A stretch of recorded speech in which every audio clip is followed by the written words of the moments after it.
I want to go back to Liz Cheney. I talked a lot yesterday about what she has been saying as a member of the Select Committee on the investigation of the January 6th riot at the U.S. Capitol. But she is becoming more of a, I don't know how to describe it. She is not saying the usual stuff that a politician says. I think I'm getting this right. I'm still not clear, is what I'm trying to say, in how I'm evaluating what Liz Cheney is saying. But what I hear her saying is different from what other politicians are saying. She's sounding an alarm. Now, I realize Democrats have been sounding an alarm, but I think there's a subtle difference. I think the Democrats have been focusing on Trump, obviously, with the impeachments and the investigations into everything about him. They've been focusing on Trump and the fact that he is what he is, a racist, authoritarian pig. But I think what Liz Cheney is focusing on is the destruction of this republic. And the difference there is not subtle at all. It's a tremendous difference. Now, she does talk about Steve Bannon and the orange vomit, but only in the context of what they are doing to destroy this republic and replace it. They still say replace it with authoritarian regime. Liz Cheney is still doing that too, but she at least is, or at most, is focusing on the larger scope of what these monsters are trying to do. But anyway, I want to quote a couple things from her again. First of all, at a meeting of the Select Committee investigating the riot, Liz Cheney said something very important about both Donald Trump and this miserable son of a bitch, Steve Bannon. And here's what she said, and thanks to CNN for getting this out there. Quote, based on the committee's investigation, it appears that Mr. Bannon had substantial advance knowledge of the plans for January 6th and likely had an important role in formulating those plans. Mr. Bannon was in the war room at the Willard Hotel on January 6th. He also appears to have detailed knowledge regarding the president's efforts to sell millions of Americans the fraud that the election was stolen. Mr. Bannon's and Mr. Trump's arguments of executive privilege do, however, appear to reveal one thing, and that is they suggest that President Trump was personally involved in the planning and execution of January 6th, and this committee will get to the bottom of that, end quote. Now, I think I read that quote to you yesterday, but it bears repeating. I think it bears repeating every day until this threat to the republic, which is an existential threat, comes to an end. And it's going to come to an end one way or another. Really. So what Cheney is saying is that the actions regarding the formulation of and the execution of the attempt to overthrow the U.S. government by Bannon and Trump are in and of themselves suggestions that both of these scum did things in the run-up to the riot that they're trying to hide. I don't think there's any doubt about that at all. I don't know why Bannon is trying to hide anything. Bannon is a flat-out fascist. There's no argument about what Bannon's belief system is where it concerns governing a country or a population. It is purely and simply Italian fascism. That's it. Period. And he hates democracy for the obvious reason. Now, Democratic Representative Benny Thompson, who is the chair of the House Select Committee, said this yesterday afternoon, quote, and I think I mentioned this yesterday too. He said, quote, I think planning the insurrection is relative. There's no question Trump tweeted about it in the very beginning. He created the narrative up to the point, planned the rally, and obviously he said you need to go to the Hill and let people know you don't like what's going on, end quote.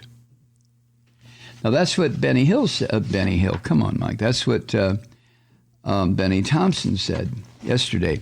Also, Cheney said this yesterday when she appeared before the House Rules Committee, who will vote, by the time you hear this, who will have voted today, I think they already did, to pass this out to the full House. And the full House will have voted today by the time you've heard this.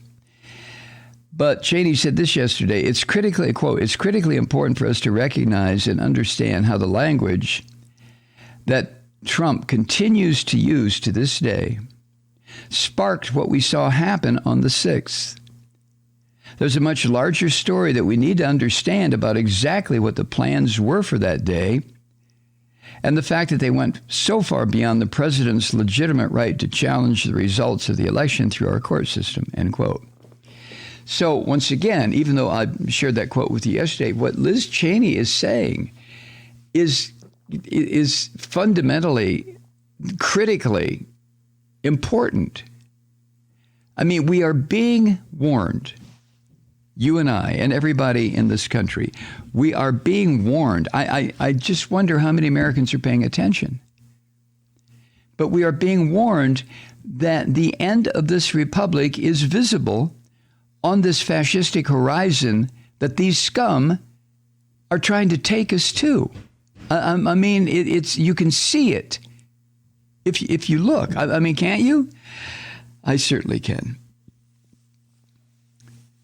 Now, CNN says, let's remember what we know about the actions of Trump and Bannon, not just on January 6th, but in the planning stages leading up to the attack on our government.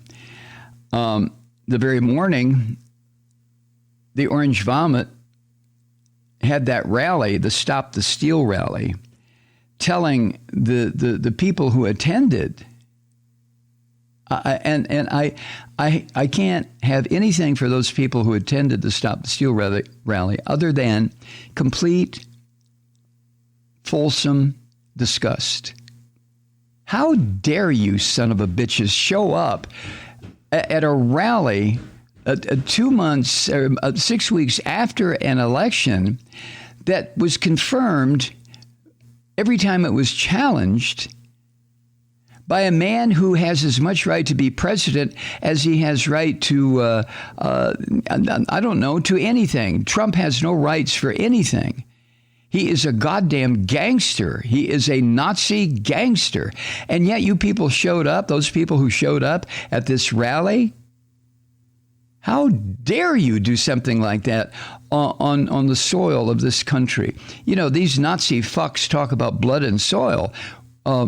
When you consider how many people have suffered and died because they thought they were defending democracy in this country, and then these Nazi son of a bitches show up for a rally by Trump?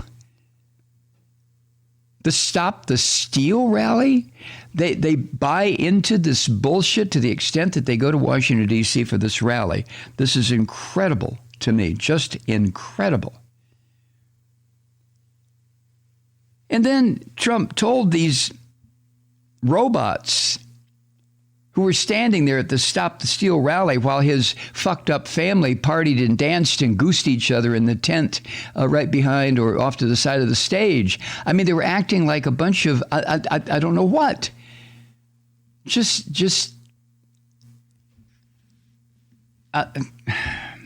Okay. I got to calm down a little bit. Every time I get on this topic, I start to lose it. And I mean, it's understandable. To me, it's understandable why I would get to the point where I'm not sure what language to use. Maybe you feel the same way. But anyway, he told these assholes who showed up for this rally that they had to fight like hell. And he said, if you don't fight like hell, you're not going to have a country anymore. And then this orange vomit pig went back to the White House to watch on television what he had caused. And reports are, there are enough reports out there now that say that while he watched on several different channels at the same time, he and his scum-sucking family actually laughed and cheered and hooted and hollered, so happy to see what they had caused. Wow. Now, CNN said this the day after the riot, quote, "Only after pleading from aides and congressional allies inside the besieged Capitol building did Trump release a taped video urging the mass of his supporters, many of them carrying Trump flags or wearing Trump paraphernalia. He urged his supporters to, quote, go home, end quote, while still fanning their misplaced grievances about a stolen election, end quote."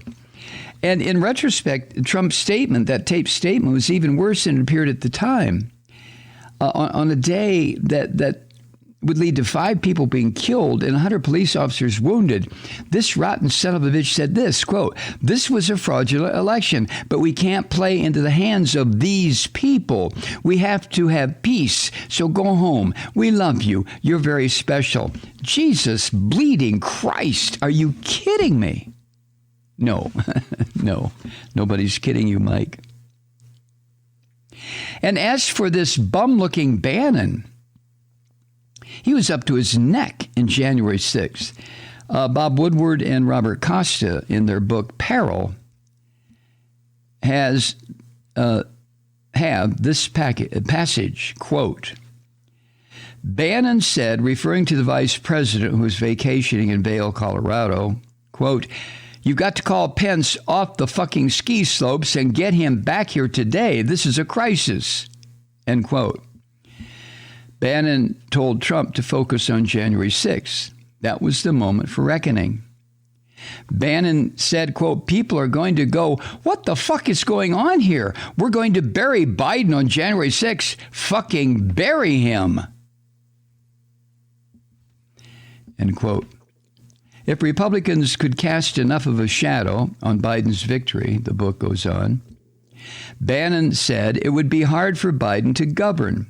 Millions of Americans would consider him illegitimate. They would ignore him. They would dismiss him and wait for Trump to run again. Bannon said, quote, "We're going to kill it in the crib, kill the Biden presidency in the crib," end quote. From the book Peril. And then, after the January 6th insurrection, you remember Mark Milley, the chairman of the Joint Chiefs, brought up Bannon in trying to understand how that day happened. Woodward and Costa wrote this, quote, "It was a planned revolution. Steve Bannon's vision coming to life. Bring it all down, blow it up, burn it, and emerge with power," end quote. And then in late September, on Bannon's podcast, this filthy fucker has a podcast called War Room. He confirmed that he had huddled with Trump to plot a way to undermine the Biden presidency on January 6th. And at the time of this podcast, this filthy son of a bitch, Bannon, started to declare victory. He said, quote, he's referring to the Biden presidency, and this is according to an account in Newsweek, quote, "It killed itself. Just look at what this illegitimate regime is doing. It killed itself, okay? But we told you from the very beginning, just expose it. Just expose it. Never back down. Never give up. And this will implode," end quote. Now, that was just a month ago.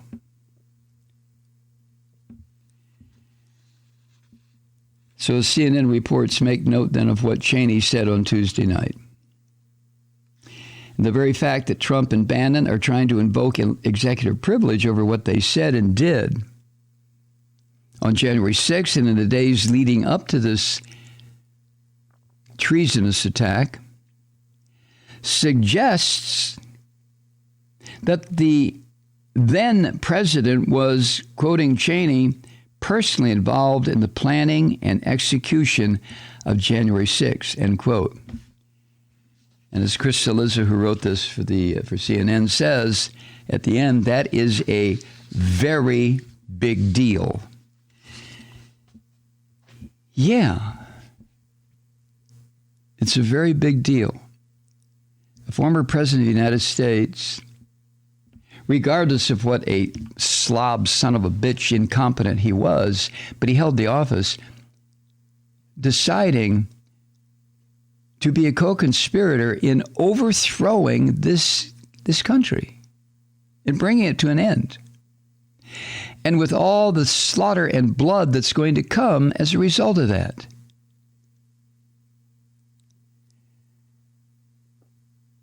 Oh boy. Now there's something else. Somebody said George Washington's nightmare is coming true. Hi, Truth Seekers. Mike Malloy here. As you know, we've switched formats and are now broadcast exclusively on the Progressive Voices Network. So that means you get fewer program interruptions, no corporate commercials, and lots of profanity. But our format change also means some of our radio listeners no longer hear the program. It's been a while since I mentioned our podcasts, so you may have forgotten that there is a way to listen to this program anytime you need a good dose of screaming. Visit MikeMalloy.com and subscribe to our podcast. As a podcast subscriber, you can download the program to your mobile device and take me with you wherever you go. And if you have a friend who needs a dose of truth-seeking, you can give a gift subscription as well. That's MikeMalloy.com, and never miss a minute of the uncensored fun and frivolity.